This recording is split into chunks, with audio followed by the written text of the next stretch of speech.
Today we are going to talk about Finland's most famous cold case, the Lake Bodom massacre. The reason why this case remains unsolved, it's not that the police couldn't find suspects. They investigated more than 4,000 people in total. Several were highly suspicious, but they all lacked conclusive evidence. At the end of this audio, I will share my personal analysis of this case. Welcome to discuss with me. The story begins on June 4th, 1960. On this day, 4 young people went camping at Finland's famous Lake Bodom. They were 2 15-year-old girls, Mila Ermeli and Anja Tulikki, and 2 18-year-old boys, Seppo Antero and Nils Gustafsson. Mila and Nils were dating. Anja and Seppo were also a couple.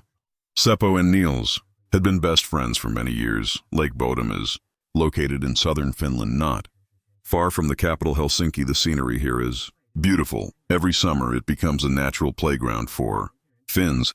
This wasn't the remote wilderness people might imagine. The 2 couples set out from their respective homes, meeting at Lake Bodom. Nils arrived first on his motorcycle with girlfriend Mila. The main purpose of this trip was to celebrate Mila's upcoming 16th birthday. The 4 decided to replenish supplies at a lakeside grocery shed run by a local couple. When they entered, the shopkeeper's wife had her back to them. Mila said, "Excuse me."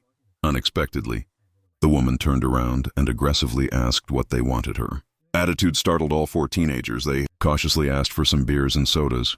The woman slammed the items on the counter, then suddenly asked if they were camping by the lake. When they said yes, she became furious, telling them to pitch their tent as far away as possible, saying she and her husband were sick of teenagers. Then she practically pushed them out of the shop. They rode to a campsite at Hesbergen Point, a peninsula extending into the lake surrounded by dense forest. They set up their single tent where all 4 would sleep, enjoyed the sunset and the white night of finish.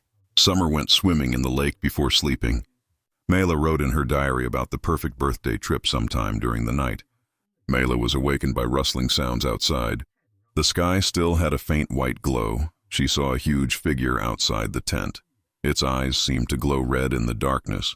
Before she could react, there was a cracking sound.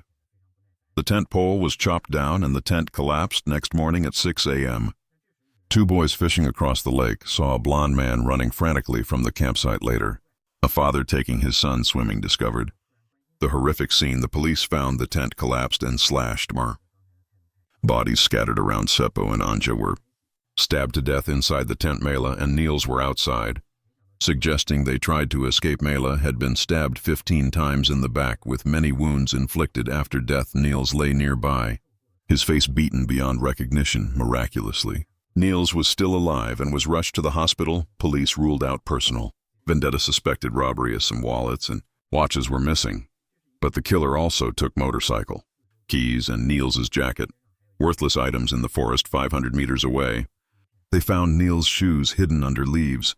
The shoes were stained with blood, suggesting the killer wore them. Nils survived, but with severe injuries, including a shattered jaw. He lost all memory of the crime. The only thing he could recall was a dark shadow with red eyes. The police dismissed this as hallucination from head trauma.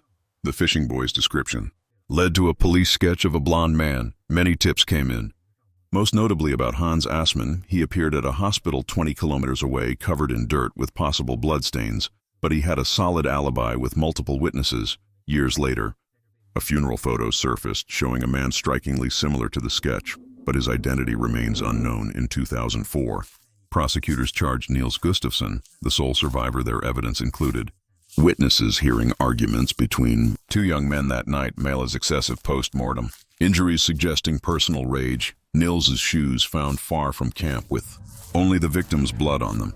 The theory was that Nils killed the others, hid the evidence, then injured himself, but Nils maintained his memory loss and the red-eyed shadow. The jury acquitted him and he received compensation. Many believe the real killer was Karl Valdemar Gyllström, a 55-year-old local known for hating teenagers. He had slashed campers' tents before his alibi was provided by his wife, the hostile shopkeeper. 9 years after the murders, while drunk, he allegedly confessed to a neighbor the next day. He was found drowned in the lake near the crime scene. Now for my personal analysis. The blond man was likely a witness who panicked and didn't come forward. Nils' injuries were too severe to be self-inflicted. Karl remains the most likely suspect given his history, motive, and alleged confession. His wife provided a weak alibi. The red eyes Nils saw could match Karl's alcohol-reddened eyes. This concludes the Lake Bodom case. What are your thoughts on this mystery? Feel free to share your opinions.